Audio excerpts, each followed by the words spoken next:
Et on y va direction Parlement avec Patrick Hilbert et Priscilla Sadien. Bonjour Patrick, bonjour Priscilla. Bonjour Samira, bonjour à tous. Patrick Hilbert, bonjour. Bonjour Priscilla et bonjour à tous les auditeurs et auditrices qui nous suivent. Rapport P-Research Bureau au cœur de la private notice question du leader de l'opposition ce matin, Julie Jonga, qui questionne Premier ministre et que ministre des Finances Navin Ramgoolam. Leader de l'opposition au Lega une précision l'avancement sa rapport là et une modalité de financement révision salariale. Julie Jonga qui demande Premier ministre que de préparation rapport fin arrivé et quand il peut publier. Il voulait aussi qu'on ait une implication budgétaire et si fin faire provision de ban fonds pour absorber ban hausse recommandée et sous quelle modalité. 3 points intéressent. Est-ce que le gouvernement pour finance révision salariale en une seule tranche? Est-ce qu'il y a une mesure pour appliquer de manière rétroactive et à partir de quand ban paiement, y compris éventuel arriérage pour faire? Patrick Hilbert, il y a une grande attente dans le secteur public. En effet, Priscilla, le prochain rapport du PRB bizarre revoit de rémunération, allocation dans la fonction publique. Ils disent qu'à le gouvernement pas encore donne la date exacte, mais il a déjà annoncé quelques temps de cela que ce serait pour le mois de décembre. Par contre, il n'y a aucune indication de coût attendu. Le dernier rapport PRB est implémenté en janvier 2021 et à l'époque, il coûte environ 6,5 milliards de roupies. Paiement là, tu fais avec mon arriérage de janvier à octobre 2021. En avril de cette année, le Premier ministre a annoncé que le rapport du P-Research Bureau sera publié en décembre 2025. Malgré des contraintes logistiques, le document entre en vigueur dès janvier 2026. Il y avait un Goulam qui expliqué qu'il travaille PRB, il est de grande envergure, à part un ministère, une autorité locale et l'Assemblée régionale de Rodrigue. C'est 126 organismes parapublics qui relèvent de ses compétences. Bureau qui amène 578 réunions avec ben syndicats et ben direction. Fini à 1315 entretiens en lien avec ben fiche de poste avec 12 visites de terrain dans ma zone signalée comme problématique. Et puis sinon tout à l'heure Patrick, lors de la Prime Minister's Question Time, une question le partenariat stratégique pour Air Mauritius, circulation faux permis de conduire, accident de la route impliquant un chauffeur sous l'influence de l'alcool ou de la drogue, nombre de suspects qui finissent arrêtés pour un délit financier, incluant qui finissent besoin un traitement médical de novembre 2024 à ce jour, ainsi que le nombre de détenus séropositifs. Donc, au menu de la Prime Minister's Question Time à l'Assemblée nationale, 20 questions qui est adressée au Premier ministre Navin Ramgoolam.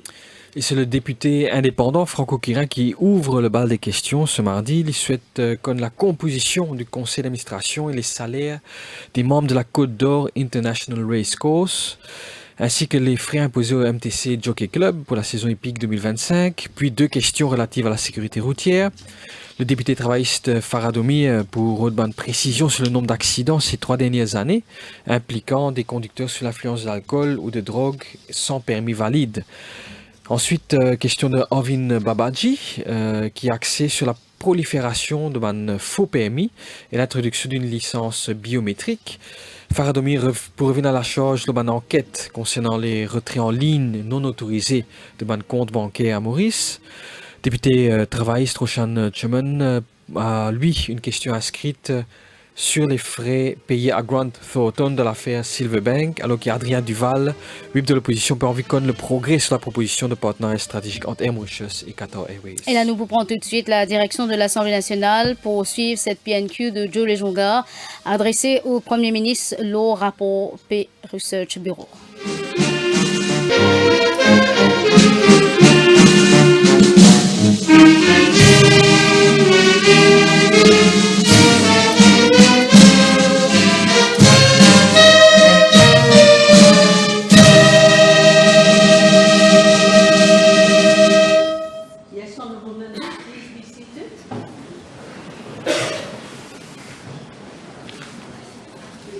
Announcements.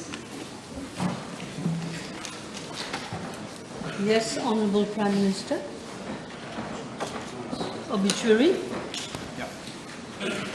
Madam Speaker, we have learnt of the demise of Mr. Ismail Hassan Jinaou, former member of the Legislative Assembly on Tuesday, the 25th of November of this year at the age of 86.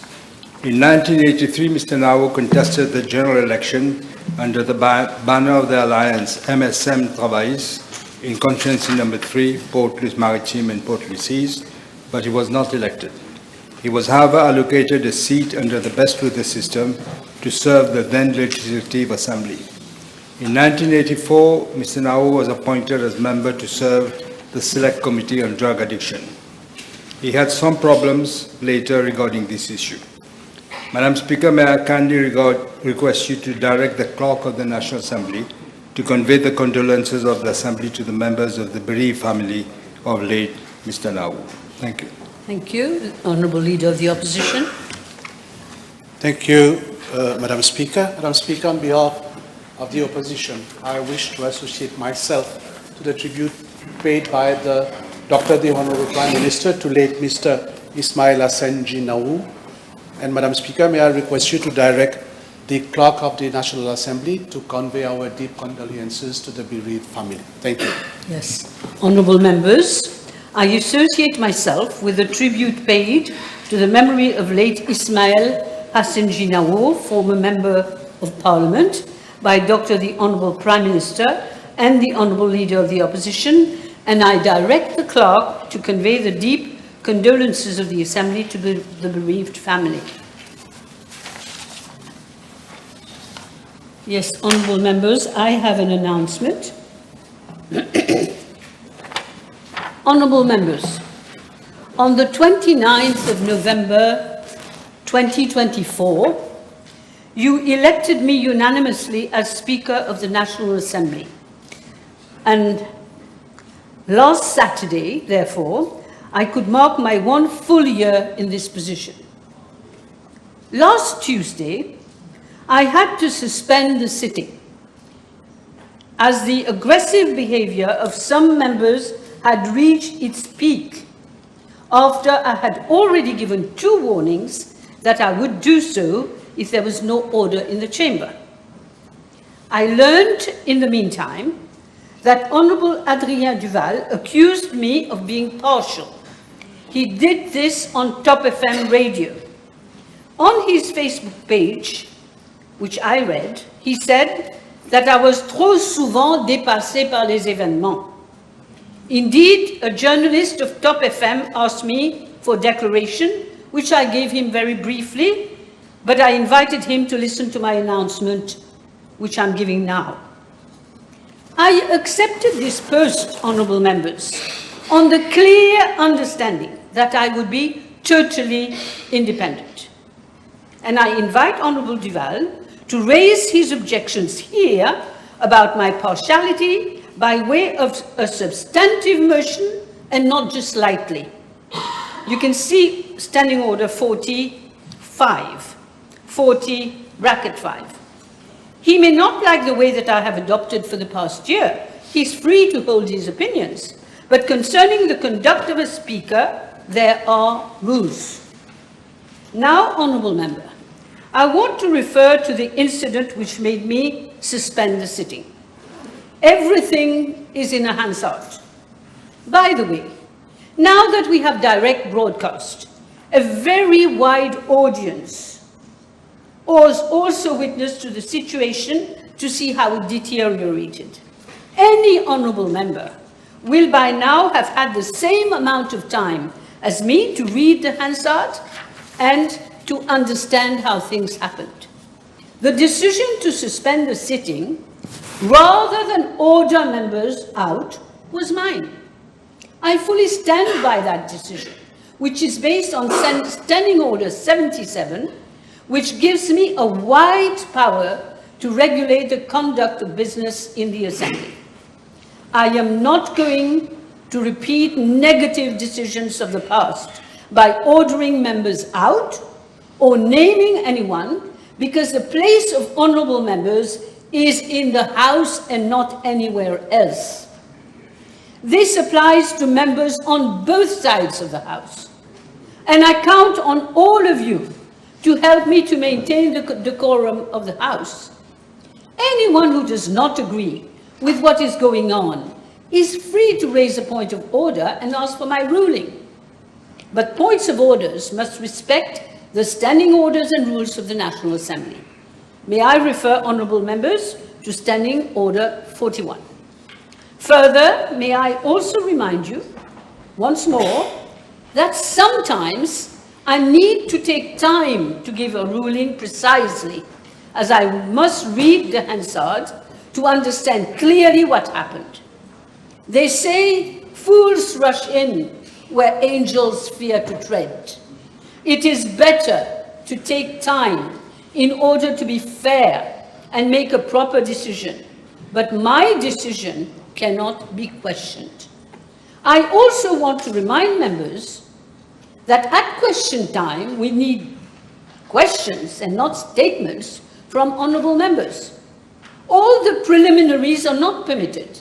In fact, it is easy with the English language to ask a question by incorporating the fact on which the question is based, rather than make a long-winded introduction which will clearly call for unpleasant remarks.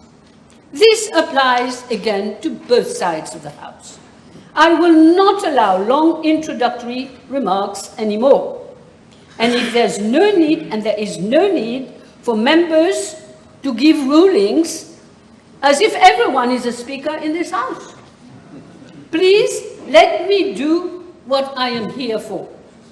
Now, for ministers who are replying to a question, it is not acceptable to use 20 minutes out of 30 to answer a private notice question. We will have to find a good solution on such issues. Even for PQs, ministers are invited to be precise in their answers. If not, an answer which requires a long explanation may be tabled. Then members will have to put supplementary questions, if need be, or take notice of the reply, and in due course come back with a new question, unless there is an urgency, of course. As for the private notice question, it is a time for the leader of the opposition who exercises this right according to our standing orders, and it is a long tradition in our democracy based on the Westminster system. Any other member who wishes to put a supplementary question must wait for the leader of the opposition to finish with his supplementary questions before putting a question. Once a member catches my eye, he or she must wait. Last and not least, I will not tolerate any member who addresses me in a sitting position. Thank you. Questions?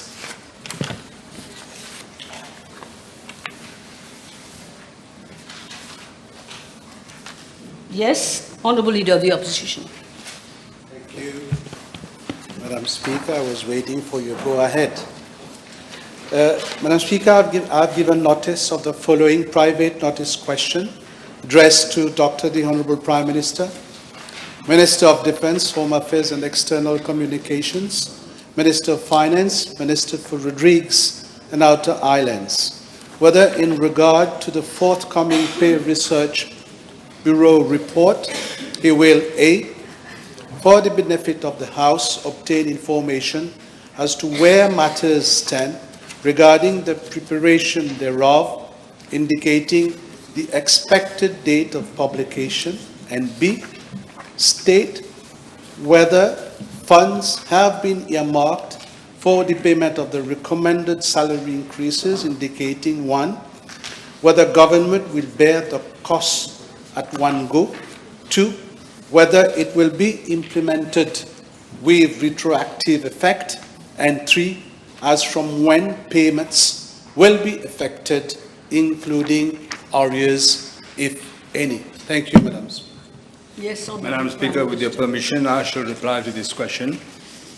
Madam Speaker, as stated in the House before, that is, since 1982, the Pay Research Bureau has conducted the general review exercise on pay and grading structures every 5 years, except for the 2016 report. The 2016 report was published after a period of 3 years only. The 2016 PRB report, however, re-established the periodicity of the general review exercise for 5 years, and consequently the last one was in 2021.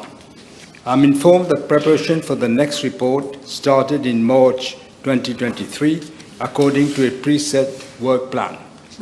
Madam Speaker, it is worth to note that apart from ministries and departments, local authorities and the Rodrigues Regional Assembly, there are some 125 parastatal bodies that fall under the purview of the Pay Research Bureau. The Bureau has to gather maximum information to facilitate interaction and exchange of views with all stakeholders. So far, the Bureau has had more than 675 meetings with staff associations and management of both parastatal bodies and the civil service. 1,710 interviews have been conducted in relation to job description questionnaires, and 17 site visits have been effected to examine alleged problem areas highlighted by stakeholders. Madam Speaker, as the House is aware, the report on the state of the economy, which was published in December 2024, clearly demonstrated the precariousness of the economic situation. The previous government left a much larger deficit that had been announced. Public sector debt had reached an unsustainable level, and all the macroeconomic fundamentals were in the red. It is in this particularly difficult context that we are presented a budget which obviously required drastic measures to redress public finances. It is against this background that the PRB report is being prepared. As regards to Part A of the question, the preparation is at an advanced stage. As regards Part B1, 2, and 3 of the question, it is difficult for me at this stage to give an indication of the implementation of the PRB report, as the cost implications of the report are still unknown. Thank you. Yes. First supplementary. Yes, Madam Speaker. Again, I see that government is not keeping another electoral promise. That is, to publish, which was to publish, because they said that before the elections, to publish the report in December and payment to be effected by January next year. Madam Speaker, there has been an erosion in the purchasing power of employees in general and in all sectors since the last budget. Will the Honourable Prime Minister reassure the House that the PRB report will redress this situation, at least in the public sector, Madam Speaker? Madam Speaker, I'm not sure what the leader of the opposition means when he says address the situation. The situation of the economic catastrophe that you've left, and how we will address the issue. Yes, purchasing power. Not in a sitting position. Yeah. Please sit down. Please sit down, Prime Minister. You let him sit down. Now you answer. Yeah. Don't speak to me. Don't speak. Yes. My question is clear. It is with regard to the loss of purchasing power, and I refer to the civil servants of this country. Okay, Prime Minister. Will that be addressed? As I said, Mr. Speaker, so we're working on it, but we have an unprecedented situation where the deficit, he knows, the debt is much higher than anyone expected. We knew they were cooking the books and the figures, but we did not expect to see that kind of disaster that we have nurtured. It is in that context that it is being prepared. Second question. The Honourable Prime Minister is making reference to the state of the economy. His Minister for Civil Service is not even in the country, is travelling. We just said that you will come with questions, not statements. Okay. Now, if this is the case, Madam Speaker, may I ask the Honourable Prime Minister to inform the House whether the Pay Research Bureau has the capacity to carry out such an exercise with regard, I'm referring to the alignment of the salary structures, okay, and whether you will ensure that there is a continual review of the pay grading structures, Madam Speaker. Yes, we have the capacity, and this is being done. Third question, Leader of the Opposition. Madam Speaker, the government recently modified... No, question. Yeah, I'm putting, let me explain why I'm putting Put your that question. and The government recently modified the criteria for promotion from O-level to A-level, that is from 5 to 3 credits. Can the Honourable Prime Minister inform the House whether this measure has already been included in the recruitment exercise in the public sector? This is And PRB. maybe I remind the House, I put the question to the Minister for Labour, and he was agreeable to what I said at that time. But we're talking of the PRB now. The question again? Prime Minister. It's not directly related to PRB, but yes, we are proud, in fact, that we are not leaving students who have had only 3 credits on the side of the road. We are taking them in. They are part of Mauritius, and they have to be catered for.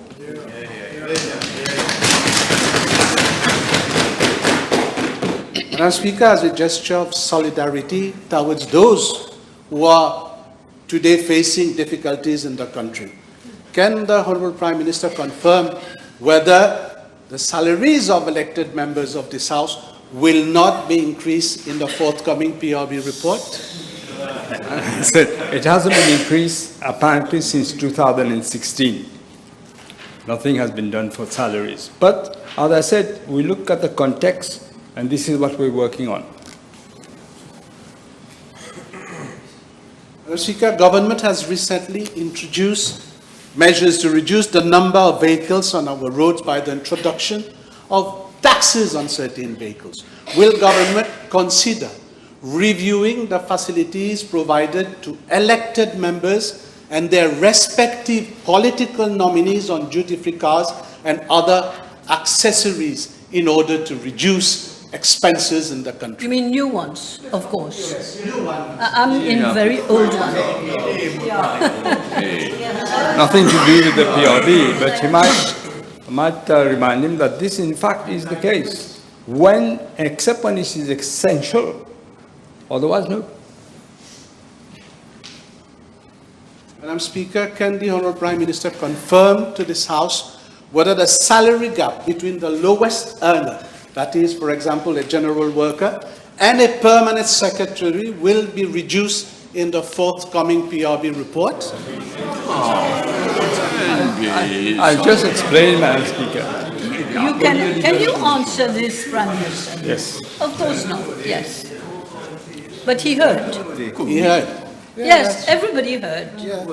And I saw the reactions also, Madam Speaker. Can the Honourable Prime Minister inform the House whether the PRB report will address certain working conditions, especially for posts which do not require a constant on-site presence with a view to reducing road traffic? And can he confirm whether a study has been carried out? I'm not quite sure what he's referring to. You want people not to go on site at all. Work from home, I'm saying. So they haven't got to go and check things. Just do it from home.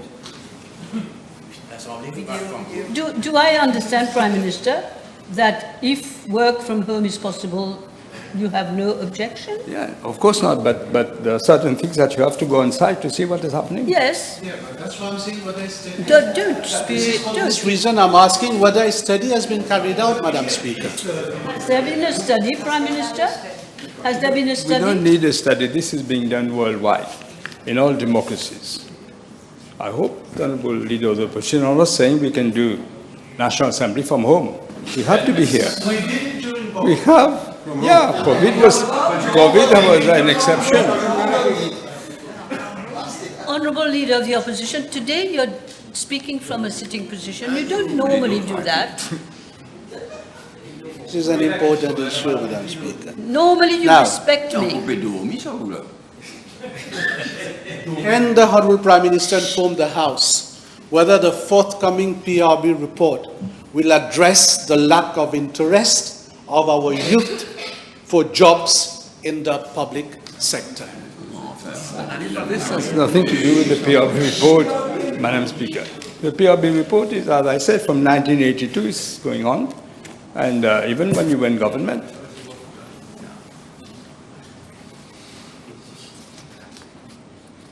Honorable Prime Minister, since you've been in power, there has been a trend of retired rank civil servants who made a comeback and are now heading certain departments. Will the Honorable Prime Minister reassure the House that the forthcoming PRB report will give clear guidelines to ensure that the exercise of promotion and ranks in the public service are respected?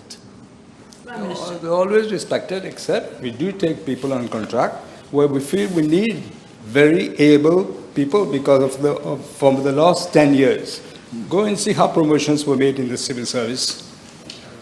Next question. You still have a few questions? Yeah, I've got two questions Okay. more, Madam Speaker. In the same vein, will the Honorable Prime Minister see to it that in the forthcoming PRB report, provision is made, Madam Speaker, to make it compulsory that promotion exercises are conducted at specific intervals in the public sector? Specific intervals for promotion. Normally, I don't interfere in this. This is what happens when it has to happen.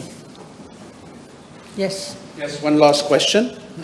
Public servants, Madam Speaker, will get their salary compensation and a review of their salaries and working conditions with the PRB. And this will not be the case for their counterparts in the private sector.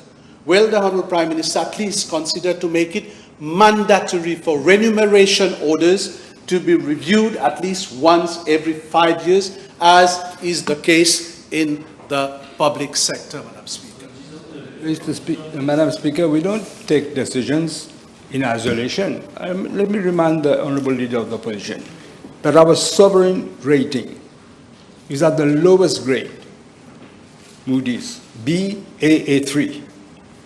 Despite fiscal consolidation measures taken in the last budget, our public debt remains substantial because of the legacy of the previous government.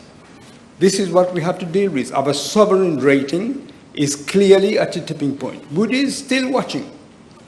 We are not beyond the possibility of a downgrade. This is what we want to prevent at all costs. This is why we took difficult decisions. We had to. We must act responsibly. We will ensure that our actions reverse the situation that we have inherited and put our finances on a more resilient path in line with the commitments taken in the Public Management Debt Act. It's just a question, Prime Minister, was about the private sector and remuneration orders being reviewed every 5 years. Can you give us a reply on this? We are looking into this as Yes. it's a global picture that we I'm have sure. to look at. Yes. Mr. Duval. Yes, thank you, Madam Speaker. Honourable May I ask the Honourable Prime Minister how does he intend to boost up morale in the civil service, especially in the police force, when he's renegated on his promise to pay back PRB, whilst he's made it a top priority to triple the salaries and benefits of advisors, senior advisors who were earning 90,000 rupees, and now the top ones, including the Ministry of Finance, are earning, including gratuity, 240,000 rupees. That is not the case, Madam Speaker. Okay. Okay, thank you very much, everyone. Now we go to PNQT, Prime Minister's question time. Honourable members, the table has been advised that PQB 1126. Autant donc pour cette PNQ de Joe Lejongar axée ce matin sur le rapport du Pay Research Bureau. Joe Lejongar qui questionne Premier ministre et ministre des Finances Navin Ramgoolam, il fait nous léguer une précision l'avancement publication de ce rapport-là et 3 points fin intéressés. Est-ce que le gouvernement pour finance révision salariale en une seule tranche? Est-ce qu'il une mesure pour appliquer de manière rétroactive et qu'à partir de quand ban paiement y compris éventuel arriérage pour faire? Navin Ramgoolam fin d'abord expliquer qui apporte ministère, autorité locale, c'est environ 125 organismes parapublics qui tombent sous responsabilité donc le Pay Research Bureau. Et le bureau fait 675 réunions avec ban syndicat et ban direction. Finina 1710 interviews en lien avec ban fiche de poste et 17 visites de terrain dans ban zone qui signalait comment problématique pour ban stakeholders. Navin Ramgoulam fin rappelle que c'est dans un contexte économique difficile laissé par le précédent gouvernement qui rapport PRB peut préparer. Les gens qui fin arrivent à un stade avancé mais difficile pour dire quand pour implémenter et combien il peut coûter. Jules Jonga dit qu'il a constaté que c'est encore une promesse du gouvernement qui pas respecter. Navin Ramgoulam rappelle que le rapport est en préparation. Patrick Hilbert finena les autres questions de Joe Lejonga, notamment la révision salariale de ban parlementaire et aussi l'écart entre un general worker et un PS. Les fin aussi pose question la provision, est-ce qu'il peut faire provision pour qui l'exercice de promotion faire à un intervalle précis, mais finena aussi une question qui fin considérée comme au sujet. Patrick Hilbert. Donc, parmi les questions posées par Joe Lejonga, il y en a une modification récente d'un critère de promotion de haut à A-level, donc de recrutement, de critères de recrutement. Donc, il a demandé si cette mesure il inclut déjà dans un exercice de recrutement de la fonction publique, parce que c'était une promesse électorale que l'Alliance du chômage anti-fait. Donc, Navin Ramgoulam fin répondre qu'on est fier, qu'on ne laisse pas les étudiants qui n'ont fait que 3 crédits on the side of the road. Joe Lejonga aussi fin demander comment on fin dire, Priscilla pose une question l'augmentation salariale de monde parlementaire. Donc dans le contexte du rapport du PRB, les autres salaires pour augmenter. Navin Ramgoulam fin répondre que depuis 2016, le salaire des parlementaires pas fin augmenté et que le sujet pour être examiné dans le contexte économique actuel par rapport au duty free cost. Une autre question de Joe Lejonga. Navin Ramgoulam fin répondre que ça n'a rien à voir avec le PRB, mais fin préciser que l'achat de nouveaux véhicules se fait que lorsque c'est essentiel. Concernant le salary gap entre le general worker, donc ce sont eux, les fonctionnaires qui gagnent le moins, un salaire le moins élevé, et les permanent secretaries, est-ce que le gap, le ratio sera revu dans le prochain rapport du PRB? Lola, Navin Ramgoulam fin dire que bon, forcément le rapport PRB n'est pas encore prêt. Et est-ce que les salaires ça c'est une question de Adrien Duval, le salaire des advisors fin triplé récemment, donc Navin Ramgoulam fin répondre que c'est pas le cas.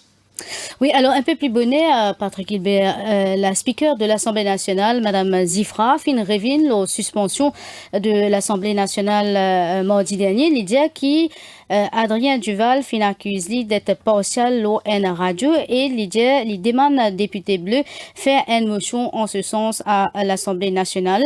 Lydia qu'il n'est pas pour répéter une décision qui fin prend dans le passé côté Medimundeo et dit ce bonne décision pas capable d'être contestée. Lydia laisse-lui faire ce travail, laisse-lui faire ce qu'il est supposé faire et la speaker dit aussi qu'il n'est pas pour permettre une longue réponse, il est préférable qu'ils déposent une réponse 6 autres longues.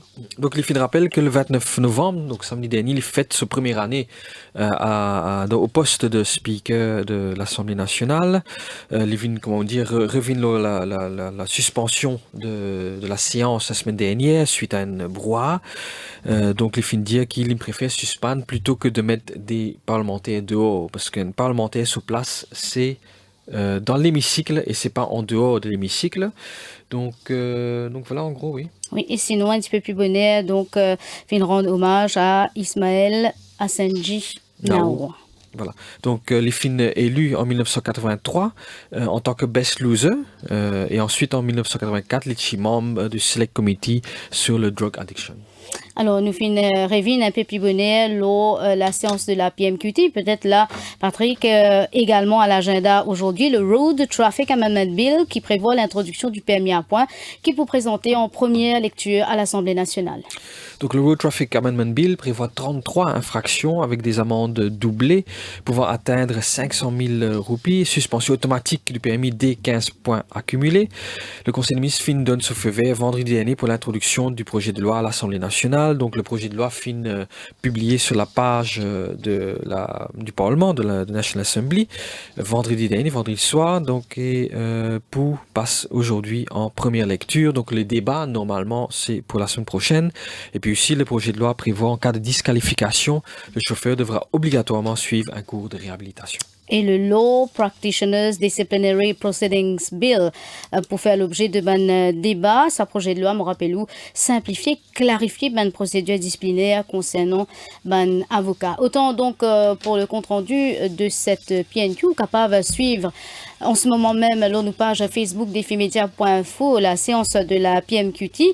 Patrick Hilbert, merci beaucoup. Merci à vous, Priscilla. Merci à l'équipe technique, Abhishek Sitoel et Antish Bawan, à suivre donc de larges extraits de la séance de la PNQ avec Rukaya Korembokos dans le journal de 13h.